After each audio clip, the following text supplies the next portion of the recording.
क्या लिखा? किसी काल मध्य प्रस्तर युग किसी काल विशेष का संकेत नहीं करता।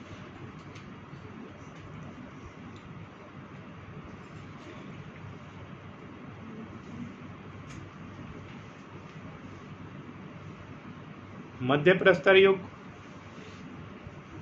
अगली लाइन से लिखना है, मध्य प्रस्तर युग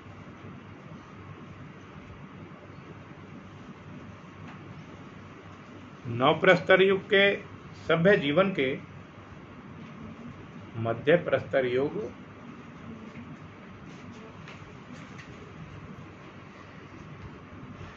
नवप्रस्तर युग के सभ्य जीवन से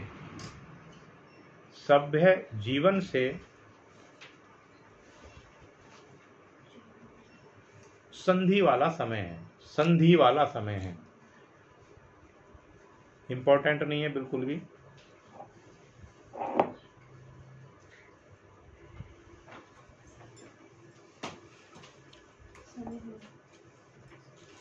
अगली लाइन से लिखेंगे, Madhya Pradesh comma Gujarat, Madhya Pradesh comma Gujarat comma Sindh comma Kashmir तथा आंध्र प्रदेश आदि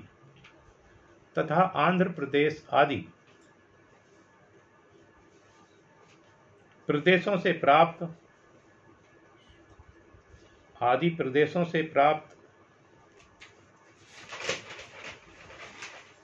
परिष्कृत औजारों के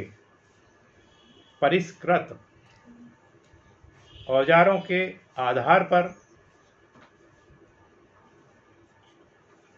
यह कहा जा सकता है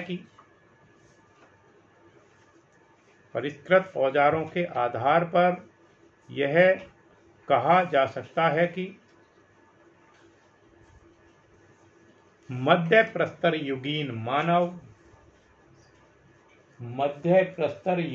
मानव भी सौंदर्य की सहज अभिव्यक्ति के लिए निरंतर प्रयास करता रहता था।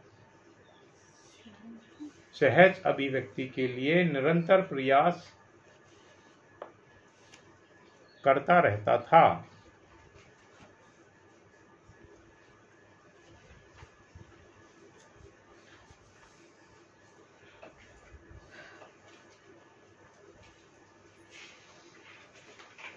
अगली लाइन से लिखेंगे, नवप्रस्तर युग की सीमा रेखाएं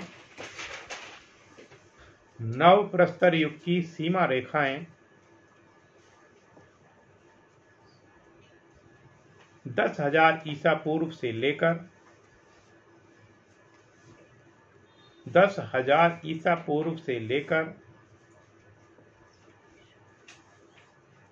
3,000 ईसा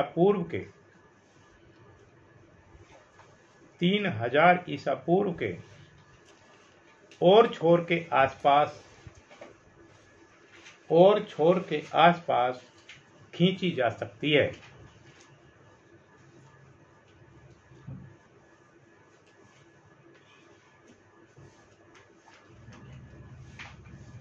अगली लाइन से लिखेंगे, इंपॉर्टेंट सवाल है ये। देखिए, नवप्रस्तर युगीन आदि मानव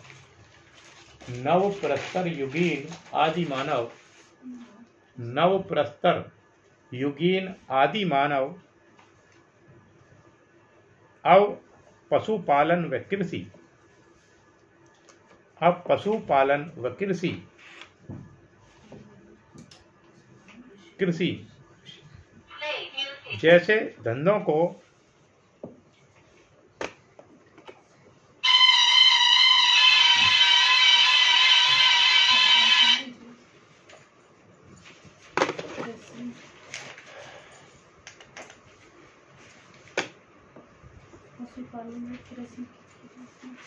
पशुपालन व कृषि जैसे धंधों को पशुपालन व कृषि जैसे धंधों को अपनाने लगा था।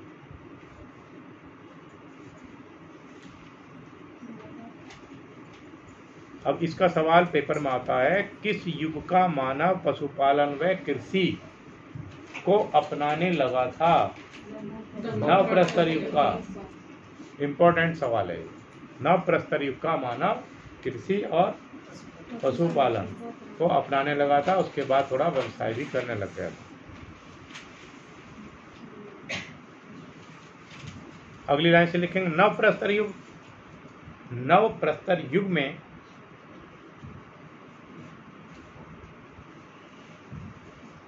बर्तन भांडों का प्रयोग भी प्रारंभ हो गया था।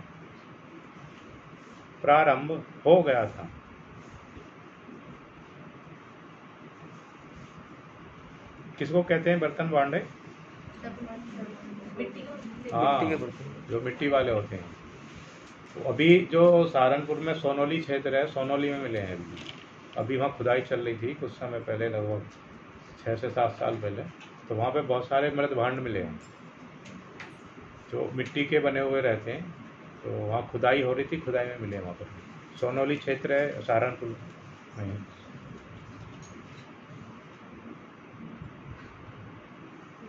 लिखिए, नव प्रस्तर युग के मानव ने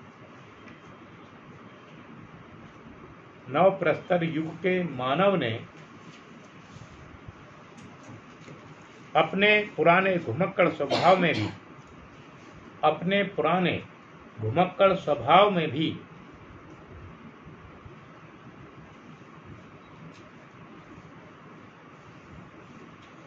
परिवर्तन किया था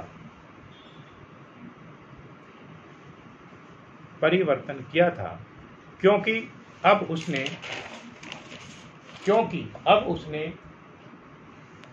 गांव बसाने शुरू कर दिए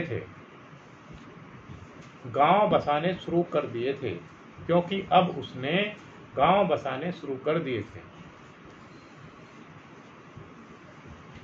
शुरू में कहाँ रहता था मानव? उसके बाद उसने थोड़ा और विकास कर लिया। फिर कहाँ रहने लगा? प्राकृतिक निर्मित गुफाओं में से फिर थोड़ा सा और बाहर और विकास किया। तो अब कहाँ रहने लगा? पहले बिखरा हुआ रहता था, फिर धीरे धीरे 2, 4, 6 लोग रहने लगे। अब वो समूह में रहने लगा। समूह जब बड़ा हो गया तो उसको महसूस हुआ कि घुमक्कड़ी स्वभाव ठीक नहीं है, आज यहाँ है कल यहाँ है, क्योंकि सभी तो लोग जा नहीं पाते थे। क्योंकि उसमें समूह रहना स्टार्ट कर दिया था, तो उन्होंने क्या कर दिया? गांव बसाना शुरू कर दिया और अपना जो स्वभाव था घूमने का वो भी चेंज कर दिया, बदल दिया उसको, अपने स्वभाव को। अब वो घूमेंगे नहीं, अब एक स्थान पर रहेंगे, कुछ समिष्टि एक संघ बना करके रहेंगे, जिससे जीव जंतुओं से भी बचा जा सकता है। जो जंगली जीव जंतु थे, जरूरी थोड़े था ये मानव ही जीव जंतुओं को मार सकता था। वे जीव जंतु भी तो मानव को मार सकते थे, हिंसक जानवर तो थे उस समय भी, तो उनसे सुरक्षा भी होती थी उनकी। उसने अपना स्वभाव ही चेंज कर लिया था, गांव बसा करके भी रहने लगा था, कृषि भी करने लगा और पशुपालन भी करता था। कि किस काल में करा था? हाँ, नवपाषाण काल में इतना विकास कर लिया मानव ने। अब आगे लिखो।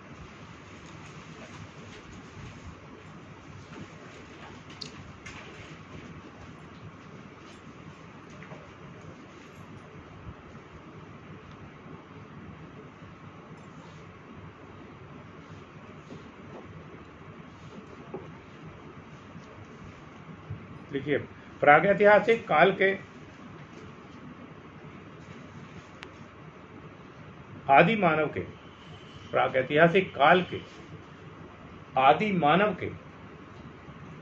चित्र बनाने के पीछे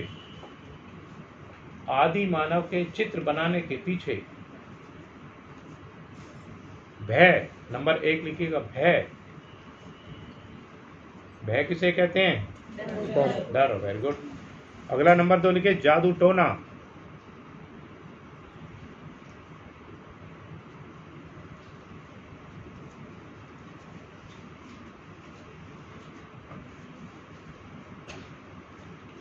किसे कहते हैं बहन जी जादू टोना? आप बताओ।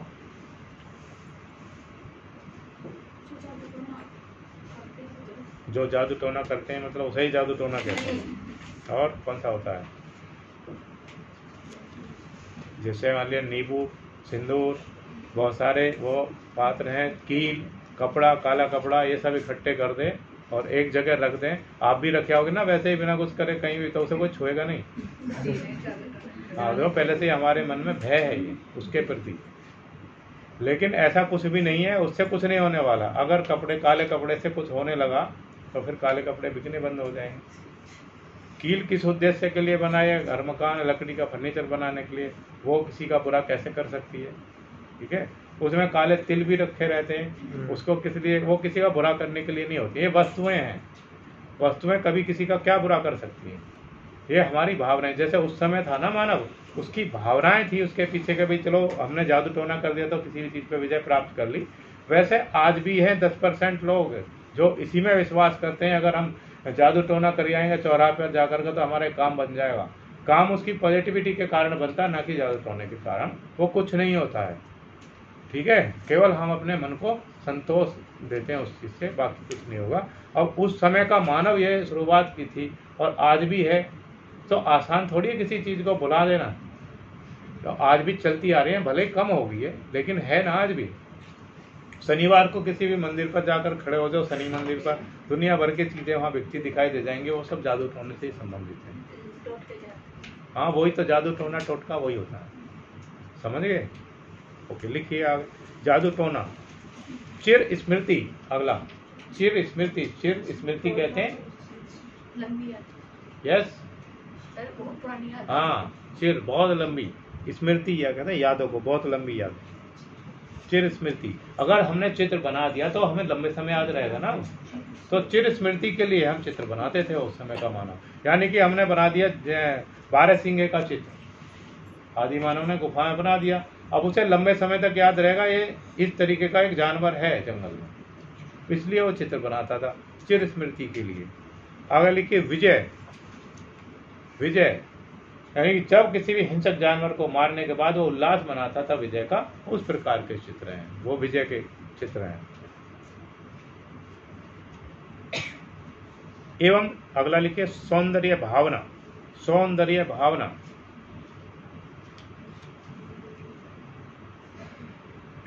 सौंदर्य भावना क्या है? सौंदर्य के प्रति पहले से ही मानव का झुकाव रहा है।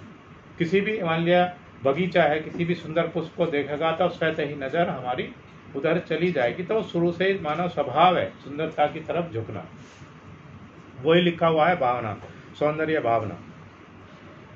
आदि प्रमुख उद्देश्य रहे थे।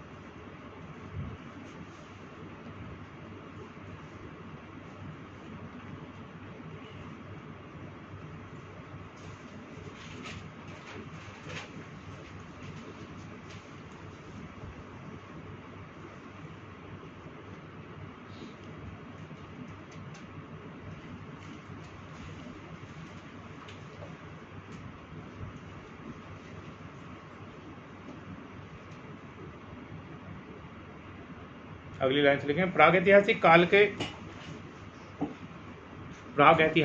के नवप्रस्तर युगीन मानव ने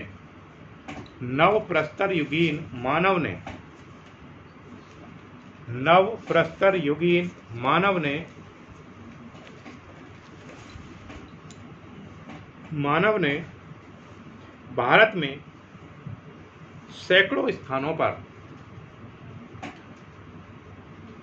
में सैकड़ों स्थानों पर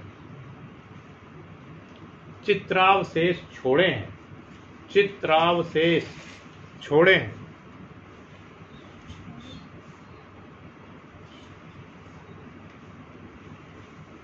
जिनका विशद वर्णन असंभव है। विशद